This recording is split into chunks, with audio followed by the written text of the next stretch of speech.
tie paši politiķi, tās pašas neveiksmes, tie paši viltus mēdīji. Ir laiks iztīrīt māju, ir laiks īstām pārmaiņām. Gadiem ilgi maza grupiņa ir valdījusi pār Latviju un Rīgu. Tās pašas sejas, tās pašas neveiksmes. Viņi solīja labākas skolas, labākus ceļus, zemākas izmaksas, stiprāku nākotni. Tā vietā viņi sniedza salauztus solījumus, novecojošu infrastruktūru, strauji augošās cenas un sabiedrības neticību. Neveiksme ir acīm redzama. Katrā valsts stūrī un katrā Rīgas ielā. Viņu cilvēki kontrolē gan valdību, gan Rīgas domu. Tās pašas partijas, tie paši vadītāji, tas pats sabrukums. Bet tā nav tikai politiskā neveiksme.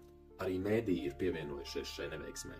Tā vietā, lai izmeklētu atšķirību starp solījumiem un rezultātiem, tā vietā, lai uzdotu īstos jautājumus. Kur ir palikusi nauda, kāpēc sabiedriskie projekti tiek pamesti, kas ir atbildīgs par šo hausu? Mēdīji darbojās kā aizsargs šai neveiksmīgajai elitei.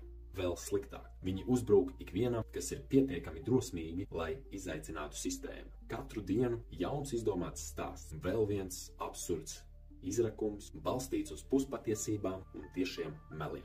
Viltus ziņas, kas radītas, lai iznīcinātu ikvienu, kas nav daļa no viņu slēgtās aprindas. Tā vairs nav tikai valdība, kas ir cietusi neveiksmi. Tā ir neveiksmes alianse, politiķi un mēdīji, roka rokā aizsargājot viens otru, kamēr Rīgas un Latvijas iedzīvotāji maksā par to cenu. Šīs vēlēšanas ir vairāk nekā vienkārši balsošana. Tā ir sacelšanās pret pūvekli, kurš ir sācies no valdības galvas.